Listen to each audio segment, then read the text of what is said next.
സഹോദരങ്ങളെ, പ്രായം കൂടുമ്പം ഒരു 80-90 എത്തുമ്പം ഇതൊക്കെ വീണ്ടും തല തിരിഞ്ഞു വരും. പലതരം അറിയാതെ മൂത്രം പോകുന്ന അവസ്ഥ, മൂത്രം പിടിച്ചു വെക്കാൻ പറ്റാത്ത അവസ്ഥ. ചില ആളുകൾ ഓർമ്മ നഷ്ടപ്പെട്ട്, മെമ്മറി നഷ്ടപ്പെട്ട് വീട്ടിൽ നിന്ന് പുറത്തിറങ്ങിയാൽ തിരിച്ച് വീട്ടിലേക്ക് എത്താൻ കഴിയില്ല. നടക്കാൻ പറ്റാത്ത ആളുകൾ, ഇതൊക്കെ ഈ ഒരു അവസ്ഥ തല കുത്തനെയായിട്ട് വീണ്ടും തിരിച്ചു വരുന്ന ഒരു വാർദ്ധക്യത്തിലേക്ക് നമ്മളെത്തും.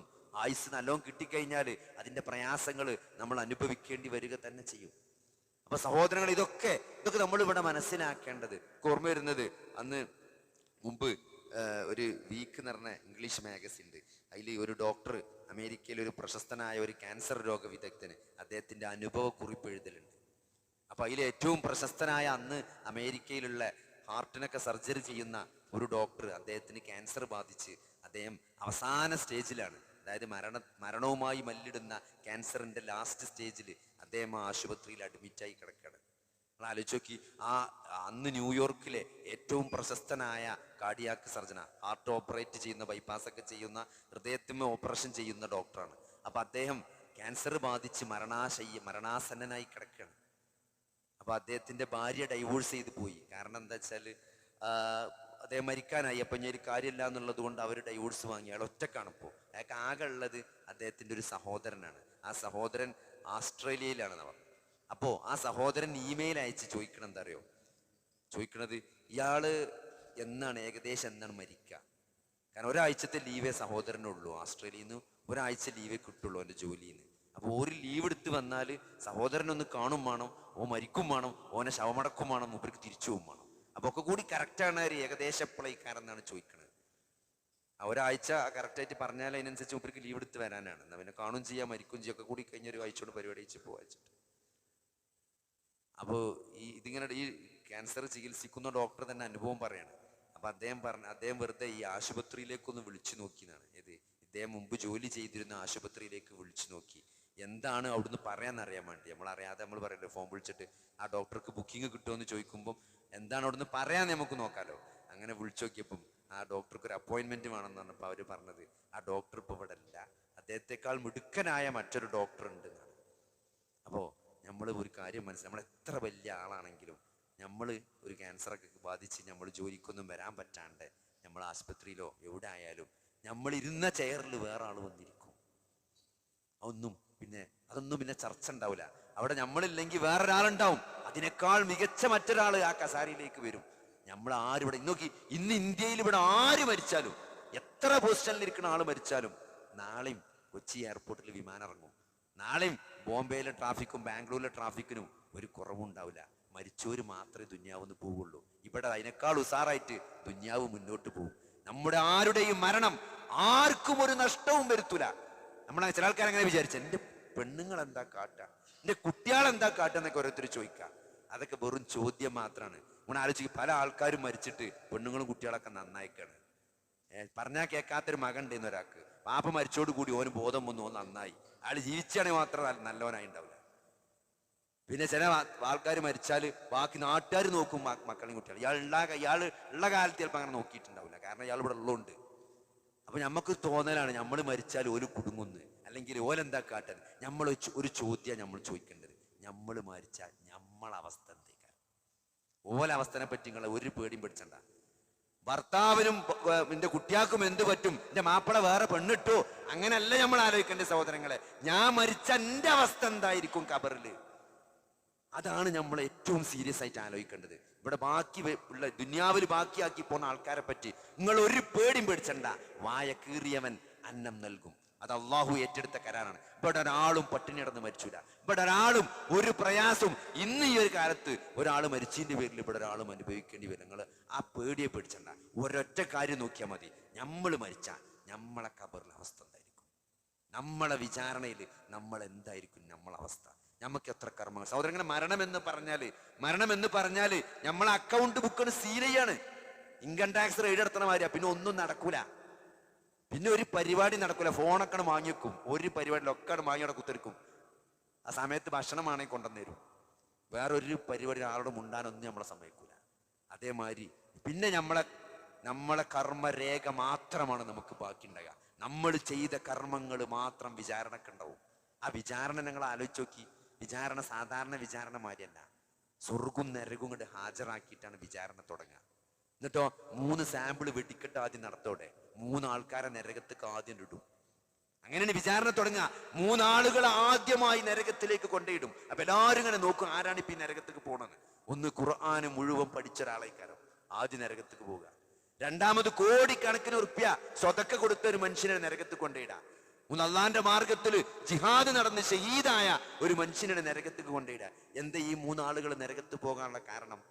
ആ ഖുർആൻ പഠിച്ച ആള് അള്ളാന്റെ തൃപ്തിക്കും വേണ്ടി ഖുർആൻ പഠിച്ചാലല്ല, ജനങ്ങൾ പറയാൻ വേണ്ടി ഞാൻ വലിയ ഖുർആൻ ഇൽമുള്ള ആളാണ് എന്ന് നാട്ടുകാർ പറയാൻ വേണ്ടി ഖുർആൻ കൈകാര്യം ചെയ്യുന്ന ആളാണ്. അതുകൊണ്ടാണ് അയാൾ നരകത്തിലെത്തിയത്.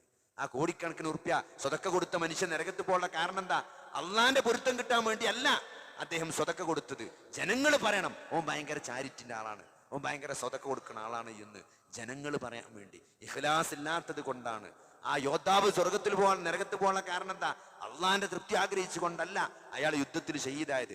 ജനങ്ങൾ പറയണം അവൻ ഭയങ്കര പോരാളിയായിരുന്നു എന്ന് പറയാൻ വേണ്ടി ഷഹീദായ ആളാണ്. അതുകൊണ്ട് അങ്ങനെയാണ് വിചാരണ തുടങ്ങുക. അപ്പൊ സഹോദരങ്ങളെ, അതിനൊരാൾക്കും രക്ഷപ്പെടാൻ സാധ്യമല്ല. പിന്നെ ആകെ ബാക്കിയുണ്ടാകുക നമ്മളെ കർമ്മങ്ങൾ മാത്രമാണ്. നമ്മൾ ആലോചിച്ചാൽ മതി നമ്മളെ കർമ്മത്തിന്റെ അവസ്ഥ എന്താണെന്ന്. നമ്മൾ അള്ളാഹ്ക്കും വേണ്ടി ഇഖ്ലാസോട് കൂടി ചെയ്തതാണോ നമ്മുടെ നിസ്കാരം, നമ്മുടെ നോമ്പും, നമ്മുടെ സ്വതക്കും? അതല്ല ഓരോരുത്തർ പറഞ്ഞിട്ട് നിങ്ങൾ അവിടെ ഒരു പൈസ കൊടുക്കി, വരിസംഖ്യ കൊടുക്കി, വരിസംഖ്യ കൊടുക്കി, നിങ്ങൾ എന്താ തരാത്തത് ഇന്ന് കുത്തി കുത്തി ചോദിച്ച് നമ്മളെ പോക്കറ്റിൽ നിന്ന് കുത്തി വാങ്ങിയ പൈസക്ക് നമുക്ക് പ്രതിഫലം കിട്ടും നിങ്ങൾ വിചാരിച്ചിട്ടുണ്ടോ?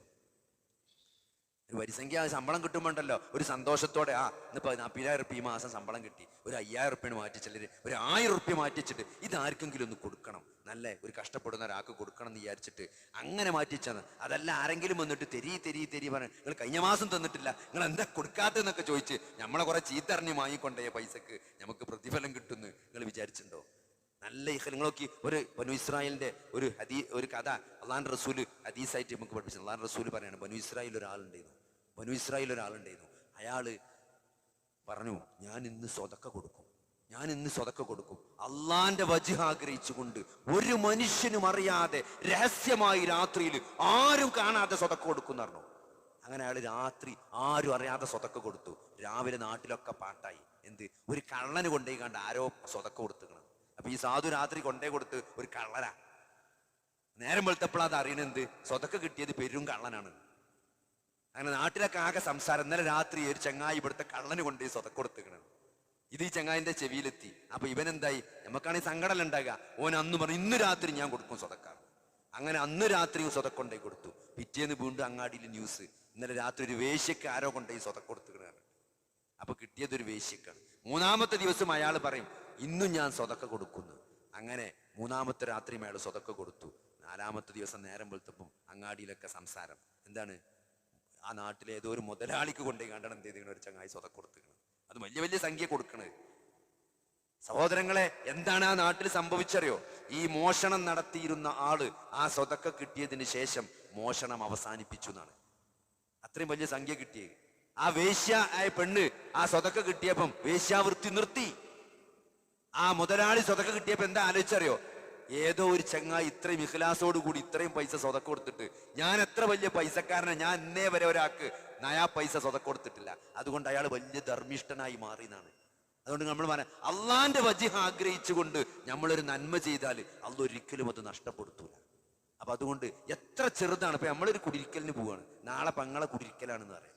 നാളെ ഇപ്പൊ പങ്ങളെ കുടിരിക്കൽ. അപ്പൊ നമ്മളെ പെണ്ണുങ്ങൾ പറയാണ് നിങ്ങൾ നല്ല എന്തെങ്കിലും കുടിക്കിട്ടോ, അല്ലെങ്കിൽ അപ്പൊ എന്താണ് ഓരോരുത്തർ പറഞ്ഞിട്ട്, അല്ലെ പെങ്ങൾ എന്താ വിചാരിച്ച ഞാൻ ഇപ്പൊ ഒരു ഡോക്ടറാണ്, എന്റെ പെങ്ങളെ കുടിരിക്കലിന് ഞാനിപ്പോ ഒരു ഫ്രിഡ്ജും ഒരു വാഷിംഗ് മെഷീനും ഒരു നല്ല സോഫാ സെറ്റും വാങ്ങിക്കൊടുത്തിട്ടില്ലെങ്കിൽ ഇതൊക്കെ ആര് തന്നതാ? നാളെ കുടിരിക്കലിന് വരുമ്പം അത് എന്റെ ആങ്ങളെ കൊണ്ടുവന്നതാണെന്ന് പറഞ്ഞാൽ വേണ്ടി നല്ല ഉസാറുള്ള സോഫാ സെറ്റ് വാങ്ങിക്കൊടുത്താൽ നാളെ മഹേശ്വരിയിൽ സഹോദരങ്ങളെ ആ സോഫാ സെറ്റിക്ക് വല്ല പ്രതിഫലം കിട്ടും നിങ്ങൾ വിചാരിച്ചിട്ടുണ്ടോ?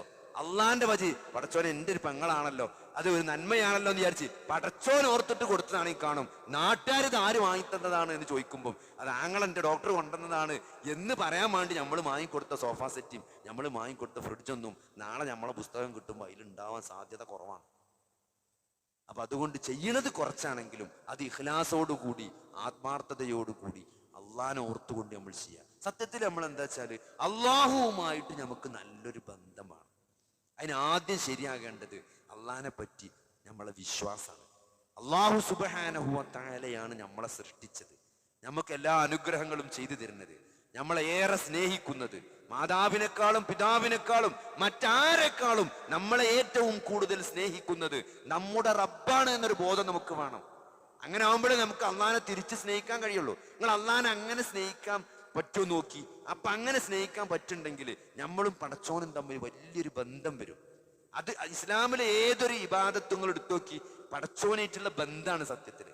നമ്മൾ ആ ബന്ധം അറിയാതെ ഇങ്ങനെ കാലങ്ങളായിട്ട് ഇത് ചെറുപ്പത്തിലെ ഞാൻ നിസ്കരിച്ചിട്ടില്ലേ, നിസ്കരിച്ചില്ല, ഞാൻ നിസ്കരിച്ചാത്ത എന്താ നിസ്കരിച്ചാത്തെന്നാണ്, നിസ്കരിച്ചതെന്നല്ല എന്താ നിസ്കരിച്ചാത്തെന്നാണ് ചോദിക്കുക. ഇപ്പൊ കുട്ടികളെ വാപ്പാര് എന്താടാ ഈ നിസ്കരിച്ചാത്ത, ഊറായല്ലോ. ആ നേരത്തിന് കുറച്ച് മുമ്പ് ഒന്ന് കൂട്ടിക്കൊണ്ടുപോയി ഒരു സമാധാനത്തിൽ കൂട്ടിക്കൊണ്ടുപോയി പകരം നമ്മളിങ്ങനെ നിസ്കരിച്ചാൽ അങ്ങനാവും ഇങ്ങനാവും. അങ്ങനെയാണ് നമ്മൾ വളർത്തപ്പെട്ടത്. സഹോദരങ്ങൾ, അതിൽ നിന്ന് മാറി നമ്മൾ ഓരോ ഇബാദത്തുകൾ എടുത്തു നോക്കി പടച്ചോനായിട്ടുള്ള ഒരു ബന്ധാണ് ഓരോ ഇബാദത്തിലുള്ളത്. അള്ളാഹു ഇപ്പൊ നിസ്കാരം തന്നെ ഒരു ദിവസം 17 പ്രാവശ്യമാണ് നമ്മൾ ഫാത്തിഹ ഫർളായിട്ട്. ഒരാൾ വിശ്വാസിയാണോ മുഅ്മിനാണോ 17 പ്രാവശ്യം ഫാത്തിഹ നിർബന്ധമായിട്ട് ഓതണം. ആ ഫാത്തിഹയില് ഓരോ വാക്കുകൾ എടുത്തു നോക്കി, ഓരോ വാക്കും ഇപ്പൊ അൽഹംദുലില്ലാഹി റബ്ബിൽ ആലമീൻ എന്ന് നമ്മൾ ഫാത്തിഹയിൽ ഉച്ചരിക്കണ സന്ദർഭത്തിൽ എന്താ ഇപ്പൊ അതിന്റെ അർത്ഥം? സ്തുതി മുഴുവനും അള്ളാഹുവിനാകുന്നു എന്ന് നമ്മൾ പറയുമ്പോൾ സത്യത്തിൽ അങ്ങനെ ആത്മാർത്ഥമായിട്ട് നമ്മൾ ഉള്ളിന്റെ ഉള്ളെന്ന് പറയേണ്ടതില്ലേ? അത് വെറുതെ പടച്ചോ നമ്മളെ പറയിപ്പിക്കണതാണോ? ഇത്രയേറെ അനുഗ്രഹങ്ങൾ അള്ളാഹു നമുക്ക് ചെയ്തു തന്നിട്ട് നമ്മൾ അവസ്ഥ ഒന്ന് ആലോചിക്കി. ഇപ്പോ എന്റെ ചെറുപ്പം, ഞാൻ എപ്പോഴും ആലോചിച്ചു, എൻ്റെ ഒരു ചെറുപ്പത്തിൽ ഈ സൈക്കിള് പഠിച്ചാൻ വേണ്ടി കണ്ട് അന്ന് നമ്മൾ 50 പൈസക്ക് ഒരു മണിക്കൂറിന് സൈക്കിൾ വാടക കിട്ടും. കാവണ്ടിയും അരവണ്ടി, നമുക്ക് ചെറിയ കുട്ടിയായിരുന്നു, വലിയ വണ്ടി നമുക്ക് എത്തൂല. അപ്പൊ അന്ന് അരവണ്ടിയൊക്കെ കിട്ടും. അരവണ്ടിയും കാവണ്ടിയൊക്കെ അന്ന് നമ്മൾ 50 പൈസക്ക് 1 റുപ്യക്ക് മണിക്കൂറിന് വാടക കൊടുത്തിട്ട്, ഇതൊന്നും മാങ്ങാനില്ലായിട്ട് വാടക കൊടുത്തിട്ടാണ് നമ്മൾ സൈക്കിൾ ചവിട്ടി പഠിച്ചത്. അന്ന് സ്വന്തമായി സൈക്കിൾ ഉണ്ടാകുക എന്ന് പറഞ്ഞാൽ അങ്ങേ അറ്റത്തെ മുതലാളിമാരെ മക്കൾക്ക് സ്വന്തമായിട്ടൊക്കെ സൈക്കിൾ ഉണ്ടാവുള്ളൂ. ഇന്നിപ്പോ എന്റെ പെരയിൽ 6 കുട്ടികൾക്ക് 6 സൈക്കിൾ ഉണ്ടായിരുന്നു. അങ്ങനെ ഒരു അവസ്ഥ ഉണ്ടായിരുന്നു. 6 പേരന്റെ മുമ്പിൽ 6 സൈക്കിളിൽ ഒരു കാലം ഉണ്ടായി. കുട്ടി വലുതായപ്പോ പിന്നെ കിടന്നു. നമ്മൾ നോക്കി അങ്ങനെ അവസ്ഥയിലേക്ക് നമ്മൾ മാറി. നമ്മുടെ ജീവിതത്തിൽ സൗകര്യങ്ങൾ നോക്കി. ഇന്നൊരു AC ഉള്ള ഇത്രയും ഈ പുറത്തിറങ്ങിയ എന്തൊരു ചൂടറിയോ? ഈ ചൂടത്ത് ഇത്രയും സുഖമായിട്ട് നമുക്ക് ഇവിടെ നിൽക്കാൻ പറ്റില്ലേ? മുമ്പ് അങ്ങനെ ആയിരുന്നു സഹോദരങ്ങളെ. പണ്ടൊക്കെ ഇങ്ങനത്തെ ഒരു പള്ളി എന്ന് പറഞ്ഞാൽ വല്ല ഗൾഫിലോ അമേരിക്കയിലോ ബ്രിട്ടനിലൊക്കെ UK ലണ്ടനിലൊക്കെ പോയാൽ ഇങ്ങനത്തെ നല്ല തണുപ്പൊക്കെ ഉള്ള AC ഒരു പള്ളിനെ കാണാൻ പറ്റുള്ളൂ ഗൾഫിലൊക്കെ. ഇന്ന് ഓരോ വെട്ടത്തൂർ അങ്ങാടിയിൽ വരെ ഇത്രയും സുഖമായിട്ട് നമുക്ക് പള്ളിക്കിരിക്കാൻ പറ്റും. ഏതൊരു കാര്യവും നമ്മളെ വീട്ടിലെ വാഹന സൗകര്യമാകട്ടെ, ഒരു സ്കൂട്ടി, നിങ്ങൾക്ക് മാർക്കറ്റിക്ക് മീൻ വാങ്ങാൻ പോണോ, സ്കൂട്ടി ഉണ്ട്. നിങ്ങൾക്ക് കുറച്ചങ്ങോട്ട് പെരിന്തൽമണ്ണക്ക് പോണോ, ഏത് വണ്ടി എടുത്ത് പോകണോ എന്നുള്ള കൺഫ്യൂഷൻ ഉള്ളൂ. വലുതെടുക്കണോ ചെറുതെടുക്കണോ, അത്രയും വണ്ടി. ഓരോരുത്തരുടെ പേരിൽ 5ന്റെ വണ്ടി, 8ന്റെ വണ്ടി, വാപ്പാന്റെ വണ്ടി കൊണ്ട് തല്ലാണ് എന്താണ് വീടിന്റെ മുമ്പിൽ. ഇത്രയും ഒരു അവസ്ഥയിലേക്ക് നമ്മൾ മെച്ചപ്പെട്ടില്ലേ? നമ്മളെ വരുമാനം കൂടിയില്ലേ? നമ്മളെ സൗകര്യങ്ങൾ കൂടിയില്ലേ? ഇതൊക്കെ പടച്ചോൻ ഔദാര്യമായി തന്നതല്ലേ സഹോദരങ്ങളെ? അതിന് മാത്രമുള്ള ഒരു മെനക്കെടലൊക്കെ നമ്മൾ മെനക്കെട്ടുകണോ? ഇതിനേക്കാളൊക്കെ എത്രയോ മെനക്കെട്ട ആളുകൾക്ക് ഇതൊക്കെ കിട്ടാതെ പോയിട്ടില്ലേ? അപ്പൊ അതുകൊണ്ട് ഒരു അൽഹംദുലില്ലാഹി റബ്ബിൽ ആലമീൻ, സർവ്വലോക രക്ഷിതാവായ അള്ളാഹുവിനാകുന്നു സർവസ്തുതിയുമെന്ന് ഉള്ളിന്റെ ഉള്ളിൽ നിന്ന് എന്തുകൊണ്ടാ പറയാൻ പറ്റാത്തത്? പറഞ്ഞൂടെ? ആത്മാർത്ഥമായി പറഞ്ഞൂടെ? വെറുതെ ഇങ്ങനെ കോട്ടാവിട്ട് കണ്ടും ഫോണിക്ക് നോക്കിയിട്ടും കോള് വന്നുകൊണ്ടൊക്കെ നോക്കിയിട്ടൊക്കെയാണ് ഓരോരുത്തർ നിസ്കരിച്ച് നിന്നാളുണ്ട്. ഒരാൾ നോക്കുമ്പോ ഫോൺ എടുത്തുകൊണ്ട് ഇങ്ങനെ നോക്കുക, കോള് വന്നുകണോ. അത് നിസ്കാര സൊഫിലിരിക്കുമ്പോഴേ മൂപ്പർ അയിമലാണ്. അത് കഴിഞ്ഞ് ഇട്ടിട്ട് പിന്നെ സാധു തെക്കുപേരിട്ടിട്ട് നോക്കണ, ഫോൺ എടുത്ത് നോക്കുക, കോള് വന്നുകണോ. അങ്ങനെയൊക്കെ നിസ്കരിച്ചത് എന്തിനാ? അതാണ് ഒരു തെക്ബീറത്തുൽ ഇഹ്റാം കെട്ടി നമ്മൾ അള്ളാന്റെ മുമ്പിൽ നിൽക്കുമ്പം ഉള്ളിന്റെ ഉള്ളിൽ നിന്ന് ഇത് ആലോചിച്ചാ പോരെ നമ്മളെ അവസ്ഥ എത്ര അനുഗ്രഹത്തിലാണ് നമ്മൾ നിൽക്കുന്നത്. അല്ലെങ്കിൽ നമ്മൾ ഈ AC പള്ളിയിൽ ചൂടെടുക്കാതെ ആ സൊഫിൽ, മുന്നത്തെ സൊഫിൽ നല്ല സൗണ്ടും കേട്ട് നല്ലൊരു ഇമാമിന്റെ നല്ല പാരായണം കേട്ടിക്കുമ്പം അൽഹംദുലില്ലാഹി റബ്ബിൽ ആലമീൻ എന്ന് ഉള്ളിന്റെ ഉള്ളിൽ നിന്ന് പറഞ്ഞൂടെ? അതൊന്ന് മനസ്സ് തട്ടി പറഞ്ഞൂടെ? അർ-റഹ്മാനിർ റഹീം എന്നാണ് അടുത്ത വാക്ക്. അർ-റഹ്മാനിർ റഹീം എന്താ? റഹ്മാനായ റബ്ബ് എന്ന് പറഞ്ഞാൽ എന്താണ്? ഇത്രയും കാരുണ്യവാനായ റബ്ബ്. കരുണാനിധി അറിയുമ്പം ആ തമിഴ്നാട്ടിലെ കരുണാനിധിന് ഓർമ്മ വരിക. അങ്ങനെ അർത്ഥം പഠിപ്പിച്ചോണ്ട് കർത്ത കണ്ണടച്ച കരുണാനിധി എന്ന് പറയണ്ട, അത്രയും കാരുണ്യം ചൊരിയുന്ന റഹ്മാനും റഹീമുമായ ഒരു റബ്ബ്. കാരണം ജയ്ത്താൻ അതൊക്കെ ഇബിലീസ് അതൊക്കെ നിസ്കാരത്തിൽ എങ്ങനെ ഫസാദ് ഉണ്ടാക്കാനാ നോക്കുക. അപ്പൊ കരുണാനിധി അർത്ഥം വെച്ച് കരുണാനിധിന്റെ ചിത്രം വരാൻ നിൽക്കേണ്ട മനസ്സിലേക്ക്. റഹ്മാനും റഹീമുമായ റബ്ബ്, അള്ളാഹ് റഹ്മാനും റഹീമുമാണ് എന്ന് ബോധ്യപ്പെടാം. ഞങ്ങൾക്ക് ഒരു ഉദാഹരണം പറഞ്ഞുതരാം, നിങ്ങൾക്ക് മനസ്സിലാവും. ഇത്രയൊക്കെ അനുഗ്രഹങ്ങൾ പടച്ചോൻ ചെയ്തെന്നിട്ടും നമ്മൾ നന്ദി കേട് കാണിച്ച് ആ ഒരു അനുഗ്രഹത്തിനനുസരിച്ചൊന്നും ഒരാളും ഇവിടെ നന്ദി കാണിക്കണില്ല. എന്നിട്ടും പടച്ചോൻ നമുക്ക് കിട്ടുന്ന വായു ഇല്ലാതാക്കിയേ, ഓക്സിജൻ ഇല്ലാതാക്കിയേ, കിണറിലെ വെള്ളം പറ്റിച്ചേ, നമ്മളെ ഭക്ഷണം ഇല്ലാതാക്കിയേ, അള്ളാഹു നൽകിക്കൊണ്ടിരിക്കുന്ന ഒരനുഗ്രഹവും അള്ളാഹു നമുക്ക് നിഷേധിക്കണില്ല. ഇത്രയും നമ്മൾ താന്തോന്നികളായിട്ടും. നേരെ മറിച്ച് മനുഷ്യൻ അവന്റെ കാര്യത്തിൽ നോക്കി, നമ്മളിപ്പോ ഒരാളെ പണിക്കുറിച്ചു, നോമ്പൊക്കെയാണ് വരുന്നത്, ആ പരിയും ആ തൊടുക്ക് ഒന്ന് വൃത്തിയാക്കണം. അപ്പൊ അതുകൊണ്ട് ഒരാളെ നമുക്കിപ്പോ എന്തായാലും ആ തൊടുക്ക് ഇറങ്ങിയാൽ ഇപ്പൊ കൊത്താൻ നിന്നാൽ ഊരിയും ഇതൊക്കെ ഇളകിയിട്ട് പിന്നെ നമ്മൾ കിടപ്പിലാവും. അതുകൊണ്ട് ഒരാളെ വിളിച്ചാണ്ട് ചെത്തിക്കൂരിയാണ് നല്ലത് എന്നാണ് ഏറ്റവും ബുദ്ധിപരമായ തീരുമാനം. അപ്പൊ നമ്മൾ പെണ്ണുങ്ങളോട് പറഞ്ഞ് ഒരാളെ നാളെ വരും, അവിടെയുള്ള കുറച്ച് പുല്ലൊക്കെ ചെത്താൻ ഏൽപ്പിച്ചിരിക്കണ്. അപ്പൊ രാവിലെ നമ്മൾ പെരിന്ന് ഇറങ്ങിയൊരു കുറച്ച് കഴിഞ്ഞേക്ക് വിളിച്ചു, ആള് വന്നു ചോദിച്ചാൽ ആള് വന്നിക്കണ്. എന്താ അപ്പൊ അങ്ങനെ വന്നുകാണ്ട് അവിടെ ഇങ്ങനെ കാണിച്ചു കൊടുത്തിക്കണോ, അങ്ങനെ നോക്കുകയാണ് ഇപ്പോൾ അവിടെ.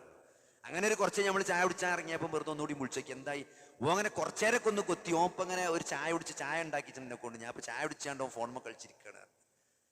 ഒരു 10 മണിയായപ്പോഴേ ഒരു 12 മണിയായപ്പോ വെച്ച് 12 ചോറ് നേരത്തെ തിന്നണ കൂട്ടത്തിലാണോ, അപ്പൊ ചോറ് നേരത്തെ വേണമെന്നോ പറഞ്ഞത്. ഇപ്പോൾ ചോറ് തിന്നാണ് 12 മണിക്ക് തന്നെ നമ്മളെ പെണ്ണുങ്ങളെ കൊണ്ട് നമ്മളെന്നെ 12 മണിക്ക് ചോറ് ഇട്ടാത്താണ്. 12 മണിക്കോ ചോറുണ്ടാക്കിച്ച് തിന്നാണ് അവിടെ. എന്നിട്ട് ഇപ്പോൾ 1 മണിക്ക് വിളിച്ച് ഉറങ്ങാണ്. ചോറ് കഴിച്ചവന് കുറച്ചേരം കിടക്കുമല്ലോ.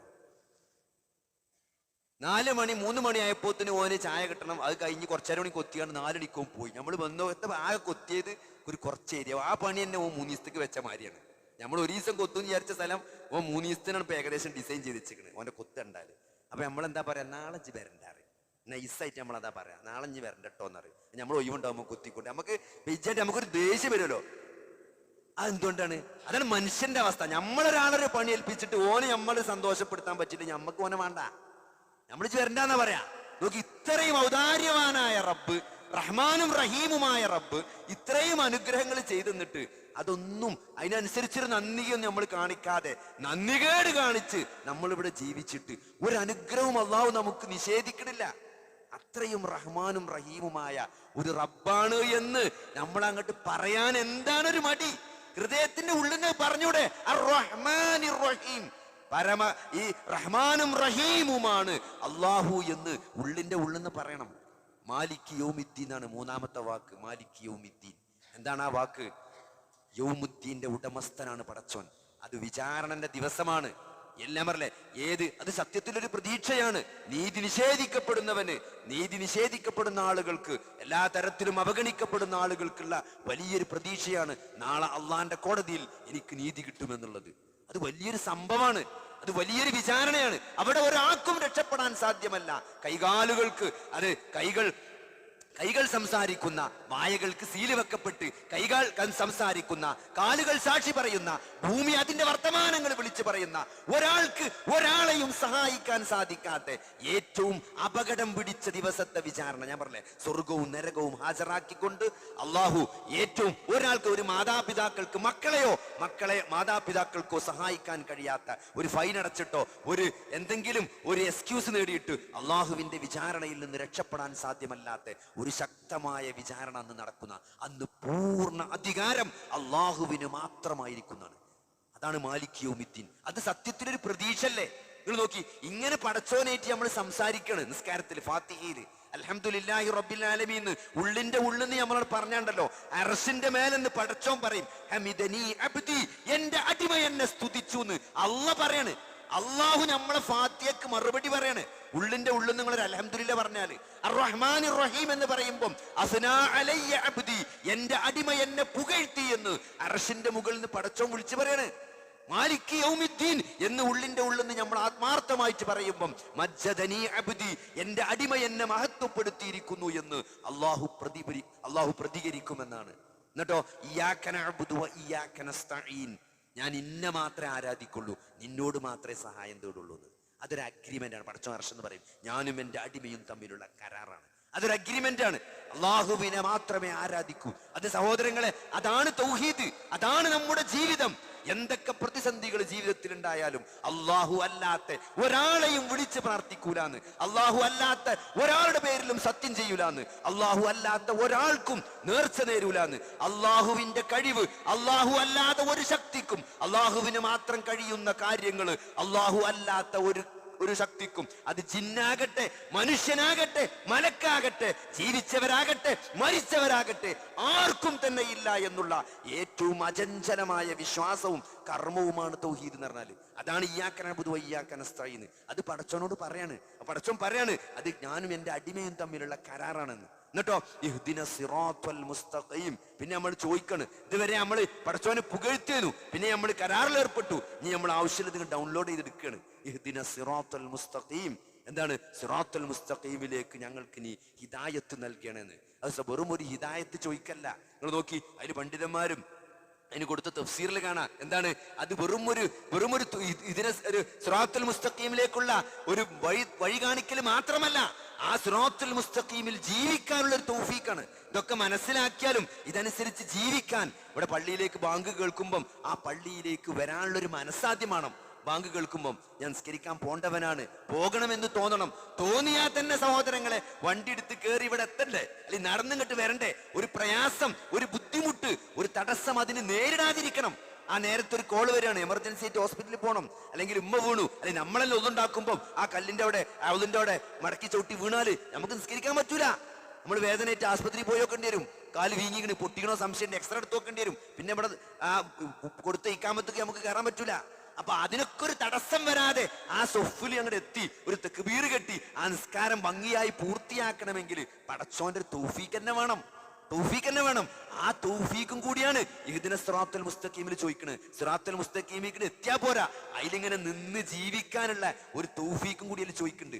മാത്രമല്ല, അങ്ങനെയൊക്കെ ജീവിച്ച അവസാനം നിഷേധിയായി മരിക്കുന്ന, ഒരു നല്ല ആക്കിബത്തില്ലാതെ, ഒരു മോശമായ ആക്കിബത്തിലെത്തുന്ന സാഹചര്യം ഇല്ലാതെ നല്ല ഈമാനോട് കൂടി ലാ ഇലാഹ ഇല്ലല്ലാഹ് ഉച്ചരിച്ചുകൊണ്ട് ആ മാർഗത്തിൽ തന്നെ മരിക്കാനുള്ള ഒരു തൗഫീഖും കൂടി കിട്ടണം. അപ്പോഴേ സിറാത്തുൽ മുസ്തഖീം കറക്റ്റ് ആവുള്ളൂ. ആ 3 കാര്യം ചോദിക്കുന്നുണ്ട്. അതിലേക്കുള്ള ഹിദായത്ത് ഉണ്ട്, അതിൽ ജീവിക്കാനുള്ള തൗഫീഖ് ഉണ്ട്, അതിൽ മരിക്കാനുള്ള തൗഫീഖ് ഉണ്ട്. ഈ 3 കാര്യം ഇഹ്ദിന സിറാത്തുൽ മുസ്തഖീം എന്ന് പറയുമ്പോൾ നമ്മൾ ചോദിക്കുന്നുണ്ട്. ആ നേരത്തത് മനസ്സിക്ക് വരണം. അപ്പോഴാണ് ഇഹ്ദിന സിറാത്തുൽ മുസ്തഖീം ആകുക. അങ്ങനെ നിങ്ങൾ ഫാത്തിഹ ഓതി സിറാത്തുൽ ലദീന അൻഅംത അലൈഹിം. ആ സിറാത്തുൽ മുസ്തഖീം ഏതാണ് സഹോദരങ്ങളെ? അതിങ്ങനെ ഒരു ഇടുങ്ങിയ മാർഗമല്ല, അത് വിശാലമായ ഇസ്ലാമിന്റെ രാജമാർഗമാണ്. അമ്പിയാക്കന്മാരും സ്വാലിഹീങ്ങളും ശുഹദാക്കളും സലഫുകളും എല്ലാം മുൻപേ സ്വർഗത്തിലേക്ക് നടന്നുപോയ ഇസ്ലാമിന്റെ രാജമാർഗമാണ്. അതിന്റെ രാത്രി ലൈലുഹാ കനഹാരിഹാ, അതിന്റെ രാത്രി പകൽ പോലെ പ്രശോഭിതമാണ്, തെളിമയാർന്നതാണ്. അതിൽ യാതൊരു കൺഫ്യൂഷനും ഇല്ല. അത്രയും കൃത്യമായ ഇസ്ലാമിന്റെ മൻഹജും മാർഗങ്ങളൊക്കെ അതിലേക്കാണ് നമ്മൾ വഴി ചോദിക്കുന്നത്. ഗൈരിൽ മഗ്ളൂബി അലൈഹിം വലദ്ദാലിൻ. 2 കൂട്ടര് ആ മാർഗത്തിൽ നിന്ന് തെറ്റിപ്പോയിട്ടുണ്ട്. ഒന്നാരറിയോ? ഒന്ന് അതൊക്കെ പഠിച്ച് മനസ്സിലാക്കി അതനുസരിച്ച് ജീവിക്കാത്ത യഹൂദരെ പോലെയുള്ള ആളുകൾ. അതിൽ നമ്മൾ പെടുമെന്ന് നമ്മൾ നോക്കണം. ഇതൊക്കെ മനസ്സിലാക്കിയിട്ട് അതനുസരിച്ച് ജീവിക്കാതിരിക്കുന്നുണ്ടെങ്കിൽ നമ്മൾ യഹൂദന്റെ മാർഗം സ്വീകരിച്ചവനാണ്. രണ്ടാമത്തെ ആരാ? ഇതൊന്നും പഠിക്കാൻ ശ്രമിക്കാതെ, മനസ്സിലാക്കാൻ ശ്രമിക്കാതെ പരാജയപ്പെട്ട് വഴിപിഴച്ചു പോയ ക്രിസ്ത്യാനികളെ പോലെയുള്ള ആളുകൾ. അതാണ് ളാലീൻ എന്ന് പറഞ്ഞത്. ഈ 2 മാർഗത്തിലും ഞങ്ങളെ നീ ചേർക്കരുതേ എന്ന് ആത്മാർത്ഥമായിട്ട് പ്രാർത്ഥിക്കുമ്പം മലക്കുകളും മനുഷ്യരും ഒന്നിച്ച് ആമീൻ പറയുമെന്നും അർശിന്റെ മുകളിൽ നിന്ന് അള്ളാഹു പറയുമെന്നാണ് എന്റെ അടിമ ചോദിച്ചത് മുഴുവനും അവനുണ്ട് എന്ന് പറയുന്നതാണ്. അതാണ് ഒരു ഫാത്തിഹ. ഇതാണ് ഒരു ഫാത്തിഹ. ഇങ്ങനത്തെ 17 ഫാത്തിഹ പടച്ചോന്റെ മുമ്പിൽ നമ്മളൊരു ദിവസം നിർബന്ധമായി ചെല്ലുന്നുണ്ട്. നിങ്ങൾ ആലോചിച്ച്, ഇത്രയും ഒരു ദിവസം 17 പ്രാവശ്യങ്ങൾ ആരെങ്കിലും വിളിക്കണ്ടോ? ഇപ്പൊ ഗൾഫിൽ മാപ്പിളാരുള്ളവരൊക്കെ ഉണ്ടാവും. മാപ്പിള 17 വട്ടം പെണ്ണുങ്ങളെ വിളിക്കണ്ടോ? വാപ്പാനോട് അങ്ങേയറ്റ സ്നേഹമുള്ളവർ ഇവിടെ ഉണ്ടാവും. ഒരു വാപ്പാനെ 17 വട്ടം വിളിച്ചിട്ടുണ്ട്. ഒരു ദിവസം ഒരു 5-6 വട്ടം വിളിച്ചാൽ വാപ്പ ചോദിച്ചു എനിക്ക് എന്താ പിരാന്തായോ എന്ന് ചോദിച്ചു. കുറച്ച് നേരത്തെ വിളിച്ചു വെച്ചാൽ എനിക്ക് എന്താ പിരാന്തുണ്ടോ ചോദിച്ചു. 17 വട്ടങ്ങൾ വാപ്പാക്കങ്ങൾ ഫോൺ ചെയ്ത് നോക്കി. പക്ഷെ നമ്മൾ അതാ പറഞ്ഞ അതിനേക്കാളേറെ നമ്മൾ പടച്ചോനോട് സംസാരിക്കുന്നുണ്ട്. ഒരു ദിവസം 17 പ്രാവശ്യത്തിൽ നിർബന്ധമാണ് പടച്ചോനോട് സംസാരിക്കല്. അങ്ങനത്തെ ഒരു പടച്ചോനുമായിട്ട് നമുക്കൊരു ബന്ധമില്ലാതെ പോയത് എന്തുകൊണ്ടാ? നമ്മൾ യാന്ത്രികമായി നിസ്കരിച്ചു പോയതുകൊണ്ടാണ്.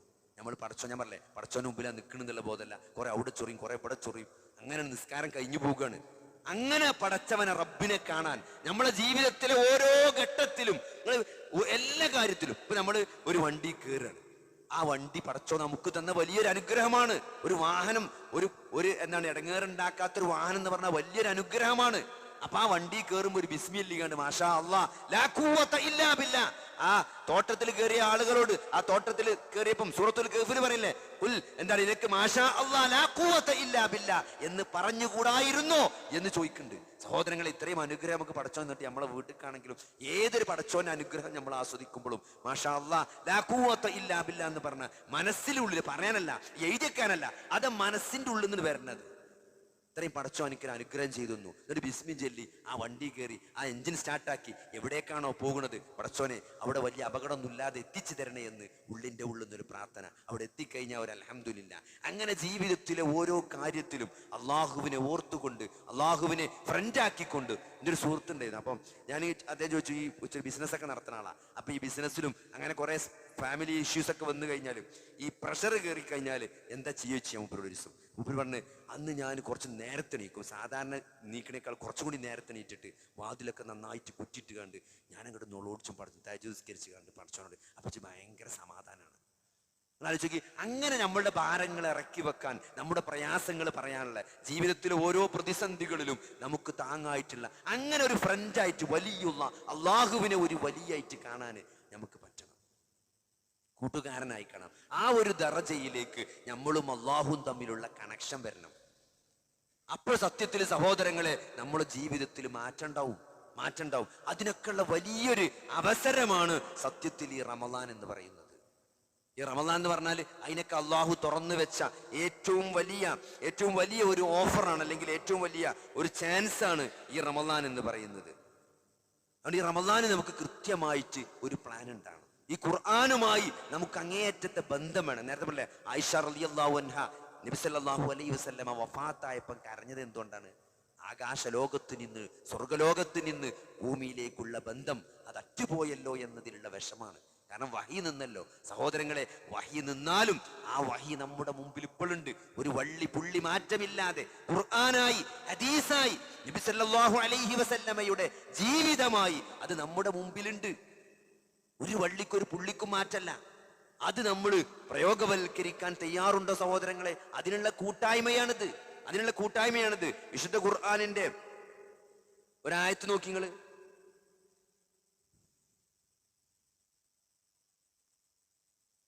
യഹ്ദി ബിഹില്ലാഹു മനിത്തബഅ റിദ്വാനഹു സുബുലസ്സലാം വയുഖ്രിജുഹും മിനൽ ളുലുമാതി ഇലൻ നൂരി ബിഇദ്നി വയഹ്ദീഹിം ഇലാ സിറാത്തിൻ മുസ്തഖീം എന്ന സൂറത്തുൽ മാഇദയിലെ ആയത്ത്. യഹ്ദി ബിഹില്ലാ, ഈ ഖുർആൻ കൊണ്ട് അള്ളാഹു ഹിദായത്തിലേക്ക് നയിക്കുമെന്നാണ്. ആരെ?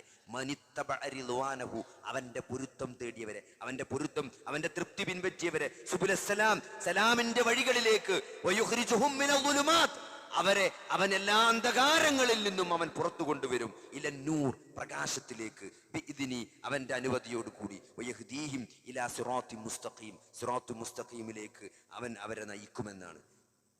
ഷെയ്ഖ് നാസറുദ്ദീൻ അസ്സഅദി അദ്ദേഹത്തിന്റെ തഫ്സീറിൽ ഈ ആയത്തിന് കൊടുത്ത വ്യാഖ്യാനം വായിച്ചാൽ മതി. നമ്മൾ കൃത്യമായിട്ട് അതിന്റെ എന്താണ് ഈ ളുലുമാത്ത്, ആ അന്ധകാരങ്ങളിൽ നിന്ന് പ്രകാശത്തിലേക്ക് ഈ ഖുർആൻ നിങ്ങളെ കൊണ്ടുവരുമെന്നാണ്, നയിക്കുമെന്നാണ്, ഹിദായത്ത് നൽകുമെന്നാണ്. എന്താണ് അന്ധകാരം? ഒന്നാമത്തെ അന്ധകാരം ളുലുമാത്തുൽ കുഫർ, ശിർക്കാകുന്ന, കുഫറാകുന്ന അന്ധകാരം. എന്തെങ്കിലും മനസ്സിലായി, ടെക്നോളജി എത്ര പുരോഗമിച്ചാലും, ലോകം എത്ര മുന്നോട്ട് പോയാലും, ഇപ്പൊ നമ്മളിപ്പോ പണ്ട് സ്കൂളിൽ പഠിച്ച കാലത്ത് ഊട്ടിക്കൊക്കെ ടൂർ ചെയ്യുന്നു, ഊട്ടിക്ക്, മൈസൂർക്ക്. ഇപ്പൊ കുട്ടികൾ കാശ്മീർക്കും ഡൽഹിക്കൊക്കെ ടൂറാണ്.